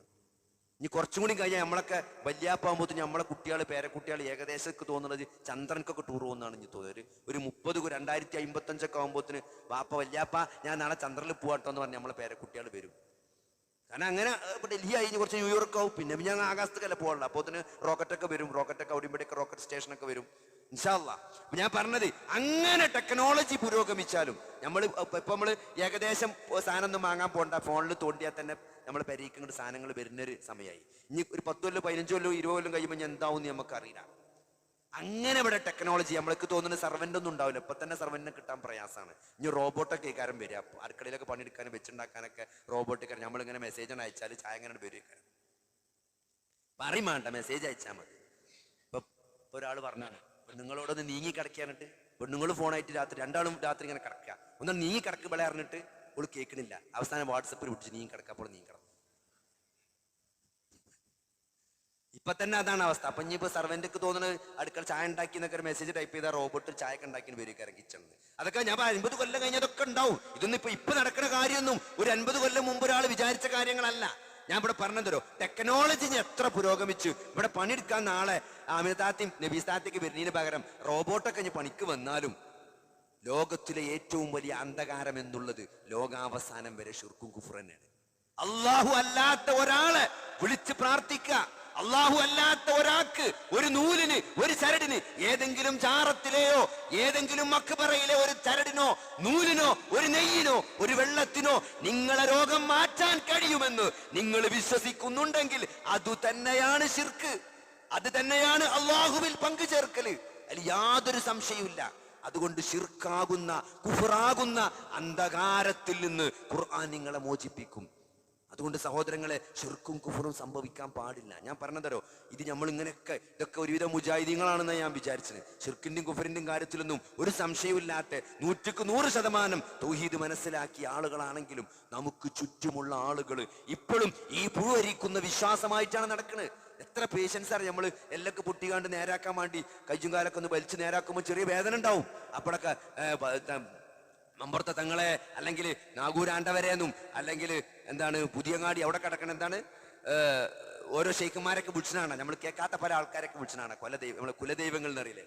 അപ്പൊ അതേമാതിരി യാഹൂ തങ്ങളെ ഒരു നാൾ വിളിച്ച യാഹൂ തങ്ങളെ കാക്കണേ. അപ്പൊ ആ തിരൂര് ഭാഗത്ത് ഡബിൾ ജാറത്ത് കിടക്കുന്ന ഒരു തങ്ങളാണ് യാഹൂ തങ്ങൾ. അതായത് 2 ബസ് സ്റ്റോപ്പ് ഉണ്ട്, 2 സ്റ്റോപ്പ് ഉണ്ട്. ഒരു ഇവിടെ ഒരു ജാറോ കുറച്ചപ്പുറത്തൊരു ജാറോ. അപ്പോൾ അവസാനം വലിയ പറയണത് എന്താ വെച്ചാൽ ഇതിന്റെ അടി കൂടെ ടണലുണ്ട് അത്ര. അപ്പോൾ അവിടെ കുറച്ചു നേരം കിടക്കും, പിന്നെ ഇവിടെ ഒന്ന് കിടക്കും. ഏത് കറക്റ്റ് ആയിട്ട് ഓടിയെന്ന് പറയാൻ പറ്റില്ല. അപ്പൊ നല്ല രണ്ടാൾക്കും വരുമാനം ഉണ്ടാവുള്ളൂ. തിങ്കളാഴ്ച പടിയും ചൊവ്വാഴ്ച ഓടി പറഞ്ഞാൽ പിന്നെ ആൾക്കാർ തിങ്കളാഴ്ച അങ്ങോട്ടും ചൊവ്വാഴ്ച അങ്ങോട്ടും അല്ലേ പോവുക. ഇത് എവിടെയെന്ന് കൃത്യമായിട്ട് പറയാൻ പറ്റാത്തതുകൊണ്ട് ആൾക്കാർ 2 സ്ഥലത്തൊക്കെ പോകും. അപ്പൊ അതാണ് യാഹൂ തങ്ങള്. ഞാൻ കളിയാക്കി പറയല്ല, യാഹൂ തങ്ങളെ നമ്മ വിളിച്ചത് കൈജിവേദന്റെ ആയപ്പോ. അപ്പൊ ഞാൻ ചോദിച്ചു, ഉമ്മ പടച്ചോനെ വിളിച്ചൂടെ? മോനെ, ഒക്കെ നമ്മളെ ആൾക്കാരല്ലേ, ഒക്കെ ഒന്നാണ് നമ്മ പറഞ്ഞത്. ഇതൊക്കെ ഇവരൊക്കെ നമ്മളെ ആൾക്കാർ, ഇതൊക്കെ പടച്ചോന്റെ ആൾക്കാരാണ്, ഒക്കെ ഒന്ന് തന്നെയാണ് നമ്മന്റെ ഒരു വിചാരം. ഞാൻ പറഞ്ഞ അങ്ങനത്തെ ഒരു ഉമ്മാനൊന്നും നമുക്ക് മാറ്റിയെടുക്കാൻ പറ്റൂല. യാഹൂത്തങ്ങളും പടച്ചോനും ആരാന്നും ഇവര് തമ്മിലുള്ള ബന്ധം എന്താന്നും ഇതൊക്കെ ഒന്നാണ്. അത് വേദനിക്കുമ്പോ ഓലെ വിളിച്ചാലും ഇവരെ വിളിച്ചണൊക്കെ കണക്കന്നെ എന്ന് വിശ്വസിക്കണേ ഒരു ഉമ്മാന്റെ തൗഹീദ് എന്താണ് സഹോദരങ്ങളെ? അല്ലെങ്കിൽ നമ്മളെ നാട്ടിലെ താത്താരോട് ചോദിച്ചു നോക്കിങ്ങള്, മമ്പുറത്തെ തങ്ങള് അള്ളാഹു കാണുന്ന പോലെ അവർ മൊയ്തീൻ ഷെയ്ഖ് കാണുമെന്നും നമ്മൾ പറഞ്ഞാൽ മൊയ്തീൻ ഷെയ്ഖ് കേൾക്കുന്നു പറഞ്ഞാല് പിന്നെ അള്ളാഹു എല്ലാം കേൾക്കുന്നവനും എല്ലാം കാണുന്നവനുമാണ്, അള്ളാഹു ബസീറാണ്, അള്ളാഹു സമീ ആണ് എന്ന് പറയുന്നതിന്റെ അർത്ഥം പിന്നെ എന്താണ്? മൊയ്തീൻ ഷെയ്ഖ് നമ്മൾ പറയുന്നതൊക്കെ കേൾക്കുന്നുണ്ട് എന്ന് വിശ്വസിക്കുന്ന ഉമ്മമാരും വല്യമ്മമാരുള്ള നാടാണിത്. ലോകത്തെ നിയന്ത്രിക്കുന്നത് CM മടവൂരാണ്, ലോകത്തിന്റെ അച്യുതണ്ട് എന്ന് പറയുന്ന പണ്ഡിതന്മാരുള്ള നാടാണിത്. കാന്തപുരം വലിയ പ്രതിസന്ധിയിൽ, ആരോഗ്യപരമായ പ്രതിസന്ധിയിൽ കിടക്കുകയാണ്. ഇപ്പോഴും അവിടെ ചർച്ച എന്താ, കാന്തപുരത്തെ വലിയ ഏത് പൊസിഷന് കൊടുക്കണം എന്നാണ്. ഏറ്റവും വലിയ കിളിർ നബിന്റെ പൊസിഷൻ കൊടുക്കണോ, അതിന്റെ താഴെയുള്ള പൊസിഷൻ കൊടുക്കണോ എന്നാണ് പോലെ ആലോചിച്ചു കൊണ്ടിരിക്കുന്നത്. സഹോദരങ്ങളെ, അത് ശിർക്കാണെന്നും അതിൽ തന്നെ ഒരു കൂട്ടർ പറയാൻ അങ്ങനെ കൊടുക്കാൻ പാടില്ല എന്ന്. സഹോദരങ്ങൾ, എവിടെയാണ് ഇവിടെ ഇവരുടെ വിശ്വാസം? അപ്പൊ അതുകൊണ്ട് നമുക്ക് ചുറ്റുമുള്ള ആളുകൾ അവർ തൗഹീദിന്റെ കാര്യത്തിൽ സഹോദരങ്ങളെ വലിയ വലിയ ഗുരുതരമായ പ്രതിസന്ധിയിലാണ്. അതുകൊണ്ട് നമ്മളിത് കൃത്യമായി മനസ്സിലാക്കിയ ആളുകൾ എന്ന നിലക്ക് നമ്മുടെ ഉത്തരവാദിത്തം വലുതാണ്. അതെ, അപ്പൊ ഇവിടെ ലുലുമാത്ത് എന്ന് പറയുന്നത് അത് ഒന്നാമത്തെ ലുലുമാത്ത്, അത് കുഫറാകുന്ന ശിർക്കാകുന്ന അത് അന്ധകാരമാണ്. രണ്ടാമത്തോടെ പറയണ ഇമാം സാദി പറയാണ് ലുലുമാത്തുൽ കുഫ്രി വൽ ബിദ്അ, രണ്ടാമത്തെ അന്ധകാരം. ഇത് അങ്ങനെ കൃത്യമായിട്ട് പറയണതെന്ന് വെച്ചാൽ നമ്മുടെ ജീവിതത്തിൽ നമ്മൾ ഇതുണ്ടോ എന്ന് പരിശോധിക്കണം. നമ്മള് മക്കളുടെ, നമ്മളുടെ കൈകാര്യകർത്തത്തിൽപ്പെട്ട ആളുകളുടെ കീഴിൽ ജീവിക്കുന്ന ആളുകളുടെ നമ്മൾ ഇത് കൃത്യമായിട്ട് ബോധ്യപ്പെടുത്തി കൊടുക്കണം. ശിർക്കാകുന്ന കുഫറാകുന്ന അന്ധകാരം. രണ്ടാമത്തെ എന്താ അറിയോ? ബിദ്അത്താകുന്ന അന്ധകാരം. ഇതും വളരെ സീരിയസ് ആയിട്ട് നമ്മൾ കണ്ട വിഷയമാണ്. നോക്കി, ഒരു ഉമ്മ ഓപ്പറേഷൻ ഇങ്ങനെ കിടത്തിയേക്ക ടേബിൾമേ. അപ്പൊ ഉമ്മ ഇങ്ങനെ പറക്ക. അപ്പൊ ഉമ്മനോട് ചെന്തമ്മ ഇങ്ങനെ പറക്കണ്, മോനെ ഞാൻ ആദ്യമായിട്ടാണ് ഓപ്പറേഷൻ തിയേറ്ററിൽ കയറുന്നത്, പേടിച്ചിട്ട് പറക്കാണ്. അപ്പൊ നമ്മൾ യാസീൻ ഇട്ട് കൊടുത്തു. അപ്പൊ യാസീൻ എന്താ വെച്ചാൽ നമ്മളെ നാട്ടിലെ അമ്മമാർക്കൊക്കെ യാസീൻ ഒരു പുറത്താണ്. ഈ മരിമായ ഒരു യാസീൻ ഓതിയ എല്ലാ പ്രയാസങ്ങളും മാറുന്നു, അല്ലെങ്കിൽ അതൊരു ബർക്കത്താണെന്ന് വെച്ചാൽ യാസീനെ ഭയങ്കര സ്നേഹിക്കുന്ന ആൾക്കാരാണ് പൊതുവെ നമ്മുടെ നാട്ടിൽ. അപ്പൊ ഞാനൊരു യാസീൻ ഇട്ടുതരാന്ന് പറഞ്ഞ എൻ്റെ മൊബൈലിൽ യാസീൻ ഉറക്കാൻ ഇട്ട് കൊടുത്തു മാക്ക്. അപ്പൊ യാസീൻ നിങ്ങൾക്ക് അറിയാലോ, ഒരു മെല്ലെ ഓതിയാൽ ഒരു 25 അരമണിക്കൂർ കൊണ്ട് യാസീൻ തീരും. ഒരു 20-25 മിനിറ്റൊക്കെ നമുക്ക് ഓപ്പറേഷൻ ചെയ്യാൻ പറ്റുള്ളൂ ഒരു യാസീൻമേ. അപ്പൊ 25 മിനിറ്റ് ആയപ്പോത്തിന് മലക്കൂത്ത് കുല്ലി ചെയ്യും വൈലെ ഈ ദുർജവെന്ന് പറഞ്ഞ് ആ ദുർജവെന്ന് മുഴുവനായിട്ടില്ല. അപ്പോത്തിന് ഉമ്മ ചോദിച്ചു, മോനെ എൻ്റെ അടുത്ത് നാരിയ സലാത്ത് ഉണ്ടടാ വെച്ച്. അപ്പൊ ഞാൻ മറുപടി, ചുമ്മാ നാരിയ സലാത്തിനേക്കാൾ നല്ലതല്ലേ ഖുർആന്? അതൊക്കെ ഒന്ന് തന്നെടാ. അതാ പറ, അതൊക്കെ ഒന്നാണ്. അറബിയിൽ നിങ്ങൾ ഖുർആൻ പറഞ്ഞാലും നാരിയ സലാത്ത് പറഞ്ഞാലും ഇതൊക്കെ ഒന്നാണ്. ഇതൊക്കെ ഞാൻ ഇങ്ങനെ ഒരു ക്ലാസ്സിൽ പറഞ്ഞിട്ട് ഞാൻ നാരിയ സലാത്ത് രണ്ടും ഒന്നാണെന്ന് പറഞ്ഞ് അതുകൊണ്ട് നാരിയ സലാത്തും അല്ല ഖുർആന് അതിനേക്കാൾ മെച്ചലാന്നൊക്കെ പറഞ്ഞ് ഞാൻ അങ്ങനെ പുറത്തിറങ്ങിയപ്പോൾ ഒരാൾ വന്നിട്ട് നോടിച്ച് നല്ല ബുദ്ധിയൊക്കെ ഉള്ള ഒരാളാണ്, പഠിപ്പൊക്കെ ഉള്ളത്. അപ്പൊ നാരിയ സലാത്തിന് ഇപ്പം എന്താ കുഴപ്പം? സഹോദരങ്ങളെ, നാരിയ സലാത്തിന് എന്താ കുഴപ്പം?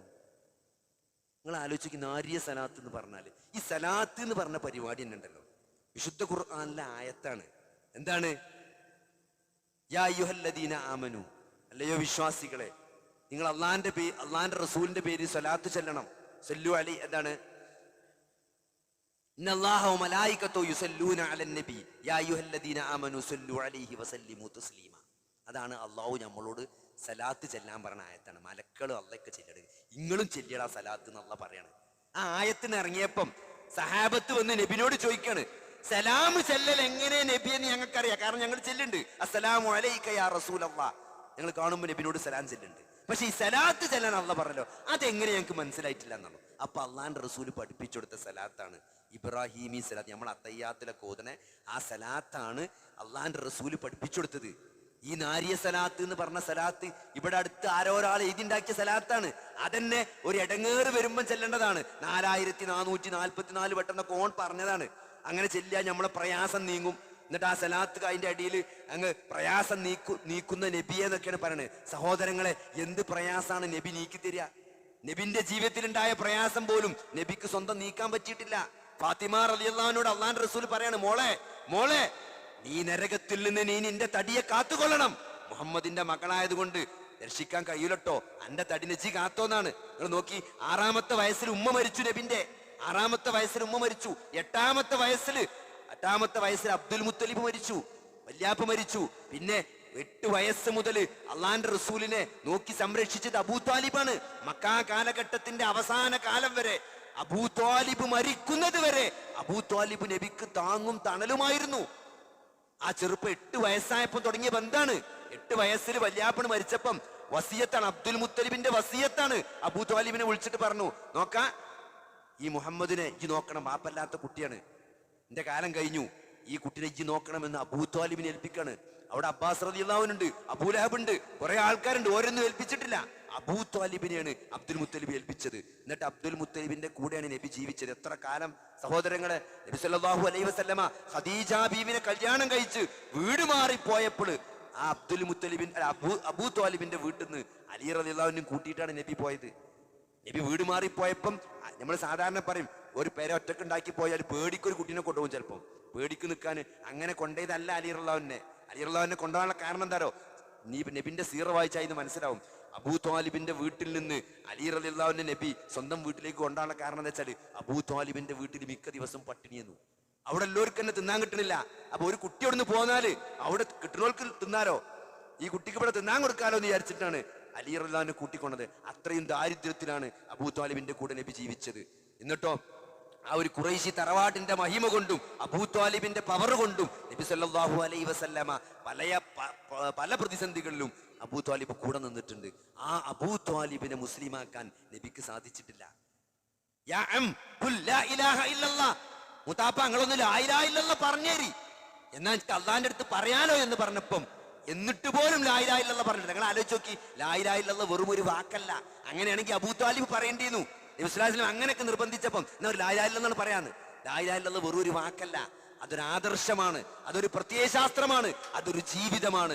അതനുസരിച്ച് ജീവിക്കാൻ അബൂ ത്വാലിബ് തയ്യാറായിട്ടില്ല. അതുകൊണ്ടാണ് ലാ ഇലാഹ ഇല്ലല്ലാഹ് പറയാവുന്നത്. എന്നിട്ട് ഖുർആനായത്തിറങ്ങി, ഇന്നക ലാ തഹ്ദീ മൻ അഹ്ബബ്ത, അല്ലയോ നബിയെ, താങ്കൾ ഇഷ്ടപ്പെട്ട ആളുകളെ ഹിദായത്തിലാക്കാൻ താങ്കൾക്ക് കഴിയില്ല നബിയെ എന്ന് അള്ളാഹ് വ്യക്തമായിട്ട് പറഞ്ഞു. നബി ആഗ്രഹിച്ചുകൊണ്ട് നബിക്ക് ഒരാളെ ഹിദായത്തിലാക്കാൻ പറ്റൂല. അബൂ ത്വാലിബിനെ ഹിദായത്തിലാക്കാൻ നബിക്ക് പറ്റിയിട്ടില്ല. അങ്ങനത്തെ നബി പ്രയാസം നീക്കി തരുന്നു. എന്ത് നാരിയ സ്വലാത്ത് പറഞ്ഞിട്ട് എങ്ങനെ സഹോദരങ്ങളെ? അള്ളാന്റെ റസൂലിന് ഒരാളെ പ്രയാസം നീക്കി തരാൻ കഴിയില്ല, ഒക്കെ അള്ളാഹ്ക്ക് മാത്രമേ കഴിയുള്ളൂ. അതുകൊണ്ട് ഇങ്ങനത്തെ ആളുകൾ നാരിയ സ്വലാത്തും ഖുർആനും ഒക്കെ ഒന്നാണ് എന്ന് പറയുന്ന കുറെ ആളുകൾക്കിടയിലാണ് നമ്മൾ ജീവിക്കുന്നത്. അതുകൊണ്ട് അന്ധകാരം എന്ന് പറയുന്നത് അത് കുഫറും അത് ഷിർക്കും അത് ബിദ്അത്തുമാണ്. 3-ാമത്തെ അന്ധകാരം മനസ്സിൽ കുറിച്ചിട്ടോളി, നമ്മൾ ഈ അന്ധകാരത്തിലുണ്ടോ എന്നുള്ളത് മഅസിയത്താണ്. മഅസിയത്ത്, അള്ളാഹുവിനും റസൂലിനും ധിക്കരിക്കുക. അള്ളാഹുവിന്റെയും റസൂലിന്റെയും കൽപ്പനകളെ ധിക്കരിക്കുക. വലത് കൈകൊണ്ട് ഭക്ഷണം കഴിക്കണം, വെള്ളം കുടിക്കണം എന്ന് അള്ളാഹു റസൂൽ പറഞ്ഞാണെങ്കിൽ ഇടത് കൈകൊണ്ട് ചെയ്യുന്നത് അത് തെറ്റാണ്. അത് അള്ളാഹുവിന്റെയും റസൂലിന്റെയും കൽപ്പനയോടുള്ള ധിക്കാരമാണ്. അതാണ് മഅസിയത്ത്. അത് നമ്മുടെ ജീവിതത്തിലുണ്ടോ നോക്കണം. പിന്നെ വൽ ജഹ്ൽ, അറിവില്ലായ്മ. ഇതൊക്കെ അറിവില്ലാത്തതിന്റെ പേരിൽ ഇതും ചെയ്യാൻ പാടില്ല. അറിവില്ലായ്മ. ശരിയായ ദീന്, അള്ളാഹുവിനെ പറ്റിയുള്ള അറിവ്, നബിയെ പറ്റിയുള്ള അറിവ്, ഈ ദീനിനെ പറ്റിയുള്ള അറിവ്, ഇതിന്റെ ശരീഅത്തിനെ പറ്റി, ഹലാലുകളെയും ഹറാമുകളെയും പറ്റിയുള്ള അറിവ്, ആ അറിവാണ് ഒരാൾക്ക് അത്യാവശ്യമായിട്ട് വേണ്ടത്. ആ അറിവില്ലാത്തതിനെയാണ് ജഹ്ൽ എന്ന് പറയാ. അറിവില്ലായ്മ അത് അന്ധകാരമാണ്. അത് നമ്മളതിലുണ്ടോ എന്ന് നമ്മൾ നോക്കണം. പിന്നെ നമുക്കൊക്കെ ബാധിക്കുന്ന അവസാനത്തെ അന്ധകാരം, അത് നമ്മൾ വളരെ ശ്രദ്ധിക്കണം. കാരണം തൗഹീദുണ്ട്, ശിർക്കും ബിദ്അത്തൊക്കെ കൃത്യമായിട്ട് അറിയാം. മഅസിയത്തിൽ കഴിയുന്നതും നമ്മൾ ചാടുന്നില്ല. ഒരുവിധം ഹലാലും ഹറാമൊക്കെ നമുക്ക് കൃത്യമായിട്ട് അറിവുണ്ട്. ഇതൊക്കെ ഉണ്ടായിട്ടും വേറൊരു അന്ധകാരമുണ്ട്, ഗഫ്ലത്ത്, അശ്രദ്ധ. ഇതൊക്കെ മനസ്സിലായിട്ടും അശ്രദ്ധമായി ജീവിക്കുക, അത് വലിയ അന്ധകാരം തന്നെയാണ്. അതുകൊണ്ട് സഹോദരങ്ങളെ, ഇതിൽ നിന്നെല്ലാം ഖുർആൻ നമ്മളെ ശരിയായ മാർഗത്തിലേക്ക് നയിക്കുമെന്നാണ്. ഏത്? ശരിയായ ഈമാനിലേക്ക്, ശരിയായ സുന്നത്തിലേക്ക്, ശരിയായ വിശ്വാസത്തിലേക്കും സുന്നത്തിലേക്കും അള്ളാഹുവിനോടും റസൂലിനോടുമുള്ള അനുസരണയിലേക്കും ശരിയായ ദീനിനെ പറ്റിയുള്ള അറിവിലേക്കും അള്ളാഹുവിനെ പറ്റിയുള്ള സ്മരണയിലേക്കും ഈ ഖുർആൻ നിങ്ങളെ നയിക്കുമെന്നാണ്. അതിനുള്ള മാസമാണ്, അവസരമാണ് ഈ റമദാൻ എന്ന് നമ്മൾ പ്രത്യേകം മനസ്സിലാക്കുക. അതേപോലെ തന്നെ സഹോദരങ്ങൾ, ഇത് ഒട്ടേറെ ദീന് പഠിക്കാനുള്ള ഒട്ടേറെ അവസരങ്ങൾ ഈ കൂട്ടായ്മ നോക്കി. ഈ കൂട്ടായ്മയുടെ ഒരു പ്രത്യേകത എന്ന് പറഞ്ഞാൽ ശരിയായ ഖുർആനും ഹദീസും കൃത്യമായിട്ട് നമുക്ക് എങ്ങനെയാണോ മുൻഗാമികൾ, എങ്ങനെയാണ് സഹാബത്ത് അള്ളാഹുവിന്റെ റസൂലിന്റെ നാവിലൂടെ ഈ ഖുർആൻ കേട്ടത്, പഠിച്ചത്, അവരെങ്ങനെയാണ് ജീവിതത്തിൽ പ്രാവർത്തികമാക്കിയത്, അതേപോലെ സലഫുകൾ എങ്ങനെയാണ് ആദ്യത്തെ 3 നൂറ്റാണ്ടുകാർ ഖുർആനെയും ഹദീസിനെയും ഉൾക്കൊണ്ടത്, ആ മൻഹജ് അനുസരിച്ച് അത് കൃത്യമായിട്ട് പഠിക്കുകയും പ്രായോഗികമായി അത് പകർത്തുകയും അത് ജീവിതത്തിൽ പകർത്തുകയും അത് പ്രയോഗവൽക്കരിക്കുകയും ചെയ്ത അത് ഈ ഒരു കാലഘട്ടത്തിലും അത് പ്രായോഗികമായി അത് പ്രയോഗവൽക്കരിക്കാൻ പ്രാപ്തമാണ് എന്ന പഠിച്ച് പരിശീലിച്ച പ്രയോഗവൽക്കരിക്കുന്ന ഒരു കൂട്ടായ്മയാണ് സത്യത്തിൽ ഈ കൂട്ടായ്മ. അതുകൊണ്ട് അതിനൊക്കെ ഈ കൂട്ടായ്മയുടെ കൂടെ നിൽക്കുക. അതേപോലെ തന്നെ ഈ അവസരങ്ങളൊക്കെ അതിനുപയോഗപ്പെടുത്താൻ നമുക്ക് എന്നും വരുന്ന ഒരു നേർവഴി, 5 മിനിറ്റിന്റെ ഒരു നേർവഴി, 4-5 മിനിറ്റ് ഉണ്ടാവുള്ളൂ. അത് സഹോദരൻ എത്ര ആ ഒരു നേർവഴിയിൽ തന്നെ ആയത്തുകളും ഹദീസുകളും, ഒരു വിഷയവുമായി ബന്ധപ്പെട്ട അത്യാവശ്യം ആയത്തുകളും ഹദീസുകളൊക്കെ ഒരാൾ ഇരുന്ന് പഠിച്ച് അത് കൃത്യമായിട്ട് നോട്ട് എഴുതി അത് പ്രസംഗിക്കുമ്പം അത് ഒരു 5 മിനിറ്റോട് നമുക്ക് എത്ര വലിയ അറിവാണ്. ഇപ്പൊ ഇന്നത്തെ നേർവഴി കേട്ട എത്ര ആൾക്കാരുണ്ട്? തീരെ ക്ഷമയുമായി ബന്ധപ്പെട്ടതായിരുന്നു ഇന്നത്തെ നേർവഴി എന്ന് എൻ്റെ ഓർമ്മ, അല്ലെ? ക്ഷമ എന്താണ്? അസ്വബറു സ്വതുമത്തിൽ ഊല, അതിന്റെ ആദ്യ നിമിഷമാണ് എന്താണ് ക്ഷമ വേണ്ടത് എന്ന ഒരു മെസ്സേജ് നൽകുന്ന ഇന്നത്തെ നേർവഴി. അതൊക്കെ അള്ളാഹുവിന്റെ റസൂൽ സല്ലല്ലാഹു അലൈഹി വസല്ലമ പറഞ്ഞ. സത്യത്തിൽ ഒരു കാഷ്വാലിറ്റിയിൽ ഒരു ആക്സിഡന്റ് ഉണ്ടായിട്ട്, ഒരു ബൈക്ക് ആക്സിഡന്റ് ഉണ്ടായിട്ട് അതിൽ ഒരു 8-നും 5-നും, നിങ്ങൾ ആലോചിച്ച് നോക്കി, 26-ഉം 22-ഉം വയസ്സുള്ള ഒരു 8-നും അനിയനും ബൈക്ക് ആക്സിഡന്റ് ആയിട്ട് മരിക്കുക. അത് നമ്മള് മരിച്ചിട്ട് ബോഡി ഇങ്ങനെ തുണിയിട്ട് മൂടിയൊക്കെയാണ്. എന്നിട്ട് നമ്മൾ സാധാരണ കാഷ്വാലിറ്റിയിൽ മരിച്ചാൽ എന്താ ചെയ്യാച്ചാല് ഇവരെ ഫോണിൽ നിന്ന് വാപ്പ, ഉപ്പ, ഉമ്മ എന്നുള്ള നമ്പർ ഉണ്ടാവും.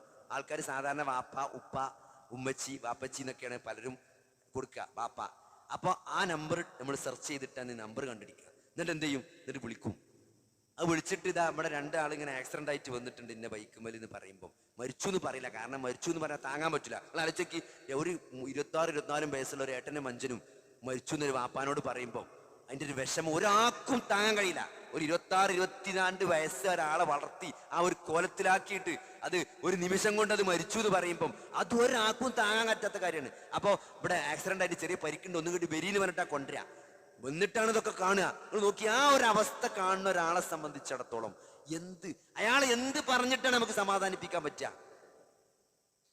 അപ്പൊ അതാണ് ഈ ദീനിന്റെ ഒരു മഹത്വം എന്ന് പറഞ്ഞാല്, ആ 2 മക്കളെയും ആ നഷ്ടപ്പെട്ടതിന് ഒരു അൽഹംദുലില്ലാ ഇന്നാ ലില്ലാഹി വ ഇന്നാ ഇലൈഹി റാജിഊൻ എന്ന് ഒരു വിശ്വാസി പറഞ്ഞാല് അത് തുടക്കത്തിൽ പറയണം. ആ ന്യൂസ് കേൾക്കുമ്പോൾ, ആ അവസ്ഥ മനസ്സിലാകുമ്പോൾ ആദ്യത്തെ റെസ്പോൺസ് അൽഹംദുലില്ലാ ഇന്നാ ലില്ലാഹി വ ഇന്നാ ഇലൈഹി റാജിഊൻ എന്നൊരു വിശ്വാസി പറയുമ്പോൾ ആ റൂഹ് എടുത്തിട്ട് ആകാശലോകത്തേക്ക് റൂഹിനെ കൊണ്ടുപോകുന്ന മലക്കിനോട് അള്ളാഹു ചോദിക്കുമെന്നാണ്, എന്റെ അടിമയുടെ കരളിന്റെ കഷ്ണമാണല്ലോ നീ പറിച്ചെടുത്തത്. എന്റെ അടിമന്റെ കരളിന്റെ കഷ്ണത്തിന്റെ റൂഹ് പറിച്ചെടുത്താണല്ലോ ഈ വരുന്നത്. എന്റെ അടിമ എങ്ങനെയാണ് പ്രതികരിച്ചത് എന്ന് അള്ളാഹു മലക്കിനോട് ചോദിക്കുമെന്നാണ്. അപ്പൊ ആ മലക്ക് പറയും, അവൻ പറഞ്ഞു അൽഹംദുലില്ലാ ഇന്നാ ലില്ലാഹി വ ഇന്നാ ഇലൈഹി റാജിഊൻ എന്നാണ് നിന്റെ അടിമ പറഞ്ഞത് എന്ന് പറയുമ്പം ബന ബൈതം ഫിൽ ജന്ന, അവന് സ്വർഗത്തിൽ ഒരു വീടുണ്ടാക്കി കൊടുക്ക്, എന്നിട്ട് അതിന് ബൈത്തുൽ ഹംദ് എന്ന് പേര് നൽകുക എന്ന് അള്ളാഹു പറയുമെന്നാണ്. നിങ്ങൾ നോക്കി, ഒരു പുരുഷായുസ് മുഴുവൻ നമ്മൾ ഈ ഭൂമിയിൽ പണിയെടുക്കുന്നത് നാളെ സ്വർഗത്തിലെ സമാധാനത്തിന് വേണ്ടി, ആ സ്വർഗത്തിലെ സമാധാനത്തിന്റെ ഭവനത്തിന് വേണ്ടിയാണ് സഹോദരങ്ങളെ. അതൊരൊറ്റ പ്രതികരണത്തിലൂടെ, ആ ആദ്യം അറിയുമ്പം ഒരു അൽഹംദുലില്ലാ പറയുന്നതിലൂടെ അള്ളാഹു നമുക്ക് നൽകുമെന്നാണ്. എന്നിട്ടോ ആ മക്കളെ സൂറത്ത് തൂറിൽ കാണാം, ആയത്ത് കാണാം, മാതാപിതാക്കളുടെ കൺകുളിർമക്ക് വേണ്ടി മക്കളെ അള്ളാഹു സ്വർഗത്തിലേക്ക് ആക്കി കൊടുക്കുമെന്നാണ്. തൗഹീദില്ല, ഷിർക്കില്ലാത്ത, ഷിർക്ക് ചെയ്യാത്ത മക്കളാണോ സഹോദരങ്ങളെ? കുറച്ചൊക്കെ പോരായ്മകൾ ഉണ്ടെങ്കിലും ഷിർക്ക് ചെയ്യാത്ത മക്കളാണെങ്കിൽ ആ മാതാപിതാക്കളുടെ കൺകുളിർമക്ക് വേണ്ടി മക്കളെ അള്ളാഹു സ്വർഗത്തിലേക്ക് ആക്കി കൊടുക്കുമെന്നാണ്. അപ്പോ കുട്ടികൾ മരിച്ചാൽ മക്കളെ സ്വർഗത്തിൽ വെച്ച് കാണാമെന്ന് ആശ്വസിക്കാൻ മുസ്ലിങ്ങൾക്കല്ലാതെ, വിശ്വാസിക്കല്ലാതെ വേറെ ആർക്കാണ് അതിനുള്ള ഒരു സമാധാനത്തിനുള്ള വകുപ്പുള്ളത്? അല്ലാത്തവർക്കെല്ലാം വലിയ തീരാ നഷ്ടമാണ് മരണം എന്ന് പറഞ്ഞാൽ. എന്നാൽ വിശ്വാസിയെ സംബന്ധിച്ചിടത്തോളം മരണത്തിലൂടെ, മരണമെന്ന വാതിലിലൂടെ നഷ്ടപ്പെട്ടതെല്ലാം തിരിച്ചു പിടിക്കാനുള്ള അവസരമാണ് മരണത്തിലൂടെ ഒരു വിശ്വാസിക്ക് ലഭിക്കുന്നത്. അങ്ങനെ നമുക്ക് കാണാൻ പറ്റും. അതുകൊണ്ട് സഹോദരങ്ങളെ, അങ്ങനെ ആ ഒരു ആംഗിളിലൂടെ കാര്യങ്ങളെ നോക്കിക്കണ്ടുകൊണ്ട് എല്ലാ പ്രയാസങ്ങളും പ്രതിസന്ധികളിലും ഈ വിശ്വാസത്തിൽ അധിഷ്ഠിതമായി ജീവിച്ചുകൊണ്ട് അതെല്ലാം തിരിച്ചു പിടിക്കാൻ നമുക്ക് സാധിക്കേണ്ടതുണ്ട്. അതിനുള്ള അവസരങ്ങളാണ് സത്യത്തിൽ ഈ നേർവഴി പോലത്തെ, ഇങ്ങനെ ഇന്നത്തെ നേർവഴി ക്ഷമയുമായി ബന്ധപ്പെട്ട ഞാൻ പറഞ്ഞത്. അപ്പൊ അതുകൊണ്ട് ഈ ഖുർആൻ പഠിക്കാനുള്ള 500 പോലത്തെ വേദികൾ, ഇവിടുത്തെ QHLS, ഇവിടെ നല്ലൊരു പള്ളിയും സൗകര്യങ്ങളൊക്കെ ഉണ്ട് സഹോദരങ്ങൾ. ഇതിനൊക്കെ ഖുർആൻ പഠിപ്പിക്കാനുള്ള മാർഗം ഇവിടെ ഉണ്ട്. നിങ്ങൾക്ക് ഈ ഖുർആൻ പഠിക്കുക എന്ന് പറയുമ്പോൾ അത്ര പ്രയാസമുള്ള കാര്യമല്ല. നമ്മളിപ്പോ ചെറുപ്പത്തിൽ ഓരോ ഭാഷകളും കാര്യങ്ങളൊക്കെ ഓരോ സമയത്ത് പഠിച്ചു വന്നത് കൊണ്ട് നമ്മളിത് കൈകാര്യം ചെയ്യാണ്. ഇപ്പൊ ഓരോരുത്തരും ഓരോ ഡിഗ്രി എടുത്തവരൊക്കെ അവരൊക്കെ അതിന് മെനക്കെട്ടിട്ടുണ്ട്. സഹോദരങ്ങളെ, ഈ ഖുർആൻ മാത്രം നമ്മൾ പഠിക്കാൻ ഒരു മെനക്കെട്ടെടുത്തിട്ടില്ല.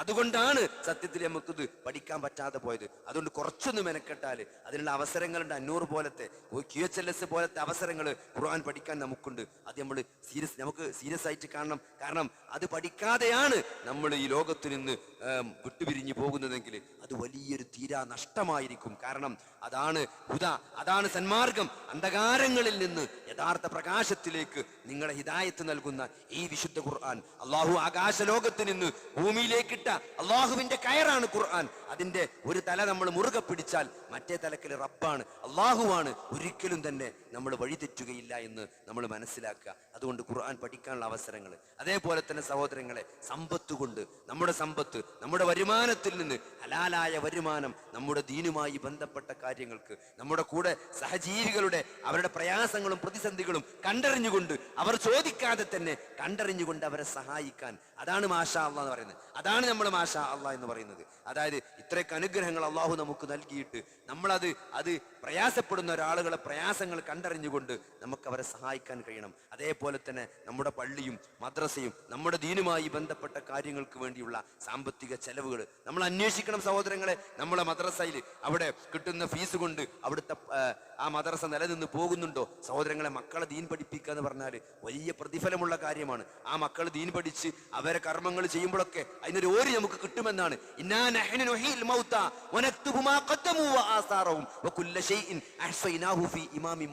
എന്ന ആയത്ത്, സൂറത്തു യാസീൻ ആയത്ത്, ഇതൊക്കെ നമുക്ക് കേട്ട ആയത്താണ്, എത്രയോ തവണ നമ്മൾ ഓതിയ ആയത്താണ്. നിശ്ചയമായും നാം മരണപ്പെട്ട ആളുകളെ ജീവിപ്പിക്കും. അവർ മുൻകൂട്ടി ചെയ്തതെല്ലാം ഞാൻ രേഖപ്പെടുത്തും. അതിന്റെ അനന്തര ഫലങ്ങളും നാം രേഖപ്പെടുത്തുമെന്നുള്ള പറഞ്ഞ്, ചെയ്തത് മാത്രമല്ല ചെയ്തതിന്റെ തുടർച്ചയായിട്ട് ഈ ലോകത്ത് എന്തൊക്കെ അനന്തരഫലമായി സംഭവിച്ചോ അതിന്റെ ഷെയർ എല്ലാം അള്ളാഹു ചേർത്ത് രേഖപ്പെടുത്തുമെന്നാണ് പറഞ്ഞത്. നോക്കി, മഹാനായ ഉസ്മാൻ ഇബ്നു അഫ്ഫാൻ റളിയല്ലാഹു അൻഹു വലിയ പൈസക്കാരനായിരുന്നു. മസ്ജിദുൻ നബവിയിൽ സഹാബികളെ കൊള്ളാണ്ടായി. മുസ്ലിങ്ങളുടെ എണ്ണം കൂടിക്കൂടി വരികയാണ്, സഹാബികളുടെ എണ്ണം കൂടിക്കൂടി വരികയാണ്. പള്ളി ചെറുതാണ്, പള്ളി വലുതാക്കണമെങ്കിൽ അതിന്റെ അടുത്തുള്ള സ്ഥലം വാങ്ങണമെന്ന് പറഞ്ഞു. അന്നത്തെ ആയിരക്കണക്കിന് ദീനാറ് പൈസ കൊടുത്തിട്ട് ആ സ്ഥലം ആരാണ് മുസ്ലിങ്ങൾക്ക് വേണ്ടി പള്ളിക്ക് വേണ്ടി വാങ്ങിത്തരുക ചോദിച്ചപ്പം മഹാനായ ഉസ്മാൻ ഇബ്നു അഫ്ഫാൻ റളിയല്ലാഹു അൻഹു മുന്നോട്ട് വന്ന് അദ്ദേഹം ആ ഭൂമി വാങ്ങിക്കൊടുത്ത് പള്ളിയിലേക്ക് ചേർത്തു. സഹോദരങ്ങളെ, നിങ്ങൾ ആലോചിച്ച് നോക്കി, ഇന്നും മസ്ജിദ് നബവിയിൽ ഉംറക്കൊക്കെ പോയിട്ട് മദീനത്ത് പോയിട്ട് നമ്മളവിടെ നിസ്കരിക്കുമ്പോൾ ലക്ഷക്കണക്കിന് ആളുകൾ ഇങ്ങനെ ഫുൾ ടൈം നിസ്കരിച്ചുകൊണ്ടിരിക്കുന്ന സ്ഥലമാണ് മസ്ജിദ് നബവി.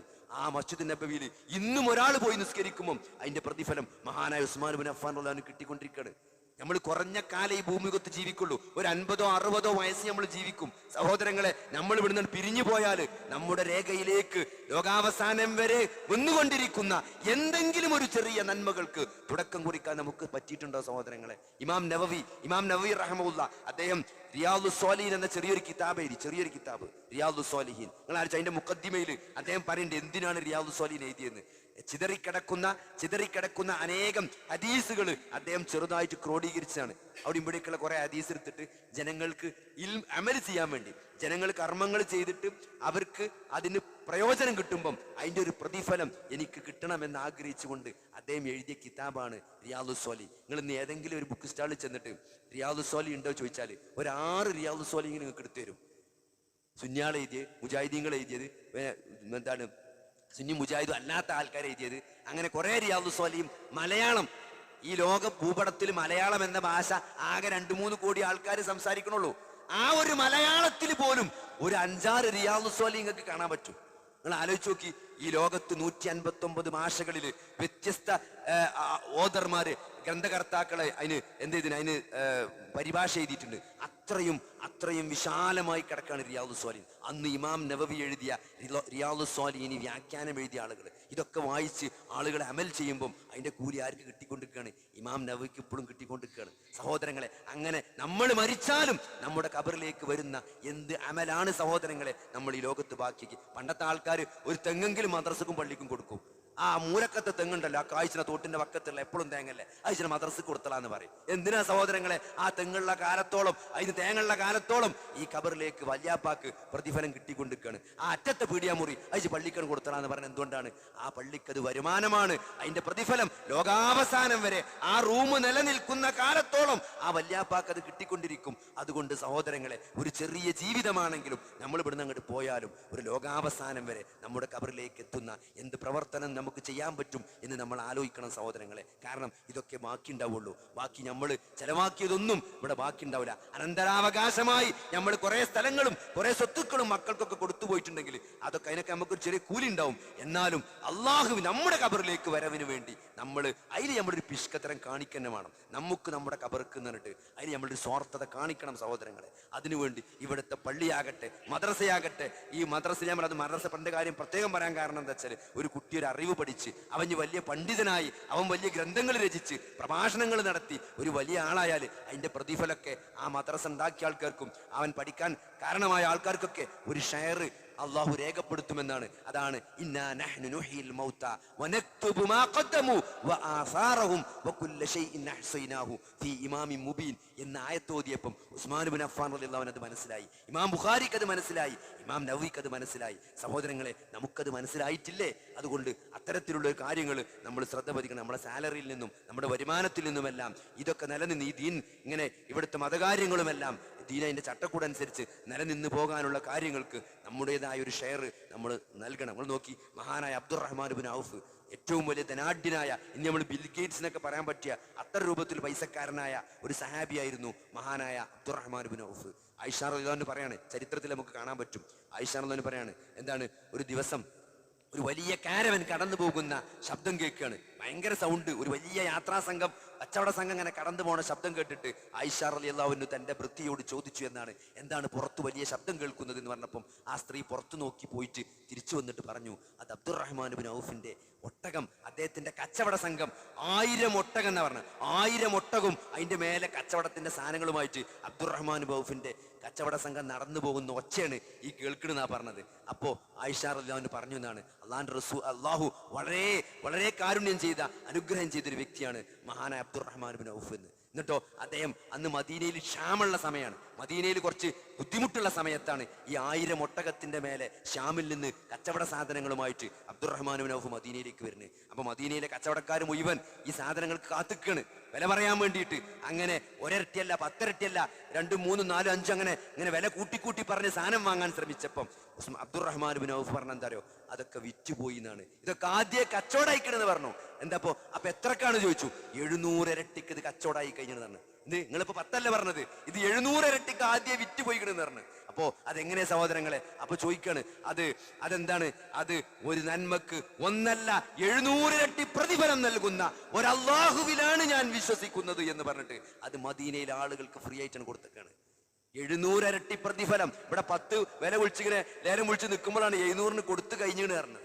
അപ്പൊ അവര് പറയാണ്, അപ്പൊ കച്ചവടക്കാർ മൂപ്പരോട് പറഞ്ഞോക്കാണ്, അന്ന് അദ്ദേഹത്തിന് 4 ഭാര്യമാരും 30 ചില്ലാനും കുട്ടികളുള്ള സമയമാണ്. ഇത്രയും വലിയൊരു കുടുംബം ഉണ്ടല്ലോ, അതുകൊണ്ട് കുറച്ചിങ്ങൾക്ക് മാറ്റി വെച്ചൂടെ എന്നാ ചോദിച്ചത്. കുറച്ചിങ്ങൾക്ക് മാറ്റി വെച്ചൂടെ എന്ന് ചോദിച്ചപ്പം അദ്ദേഹം പറഞ്ഞ മറുപടി എന്താ അറിയോ, രാവിലെ ഒരൊട്ടകത്തെ അള്ളാഹുവിന്റെ മാർഗത്തിൽ നിങ്ങൾ നൽകിയാൽ വൈകുന്നേരമാകുമ്പോഴേക്കും 10 ഒട്ടകമായി അത് തിരിച്ചു തരാൻ കഴിവുള്ള ഒരു അള്ളാഹുവിനെ പറ്റി നിങ്ങൾ എന്താണ് വിചാരിക്കുന്നത് ചോദിച്ച്. നമ്മൾ രാവിലെ 10 റുപ്യ അള്ളാഹിന്റെ മാർഗത്ത് കൊടുത്താൽ വൈകുന്നേരം അത് 100 റുപ്യ ആയിട്ട് തരാൻ പടച്ചോന് കഴിയും. അങ്ങനത്തെ ഒരു അള്ളാഹുവിനെ പറ്റി നിങ്ങൾ എന്താണ് വിചാരിക്കുന്നത് എന്നിട്ടാണ് അബ്ദുറഹ്മാൻ ബിൻ ഔഫ് എന്ത് പറഞ്ഞത്, നമ്മൾ സ്ഥിരം കേൾക്കാറുള്ള വാക്ക് പറഞ്ഞത്. നമ്മൾ ഈ വാക്കേ കേട്ടിട്ടുണ്ടാവുള്ളൂ, അതിന്റെ മുമ്പ് ഇങ്ങനെ ചരിത്രമുണ്ട്. എന്നിട്ട് അബ്ദുറഹ്മാൻ ബിൻ ഔഫ് പറയാണ്, അള്ളാന്റെ റസൂല് പറഞ്ഞിട്ടുണ്ട്, നിശ്ചയമായും സ്വതക്ക സമ്പത്തിൽ നിന്ന് ഒന്നും തന്നെ കുറക്കുകയില്ല എന്ന്. ഒരു സ്വതക്ക ചെയ്തതിന്റെ പേരിൽ സമ്പത്ത് കുറയില്ലാന്ന് അള്ളാന്റെ റസൂല് പറഞ്ഞിട്ടുണ്ടെന്ന് പറഞ്ഞ്. അതുകൊണ്ട് സഹോദരങ്ങളെ അങ്ങനെയാകണം. അതാണ് വിശ്വാസികളുടെ മാതൃക,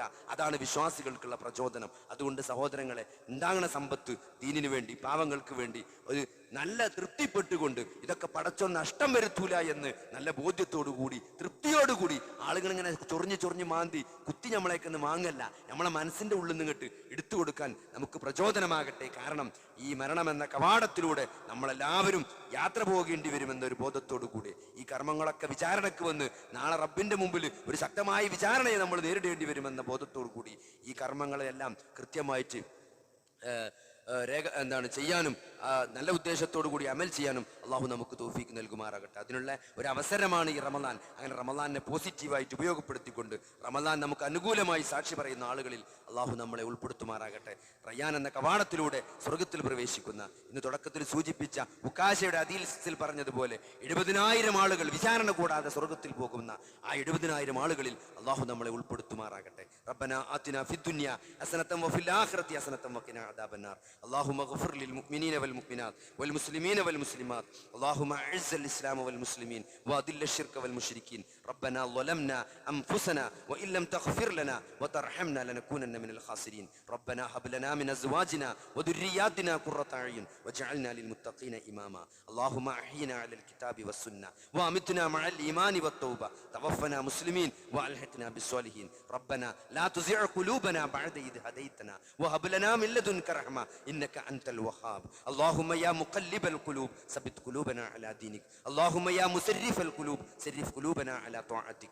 آمين آمين برحمتك يا أرحم الراحمين. اللهم صل على محمد وعلى آل محمد والحمد لله رب العالمين.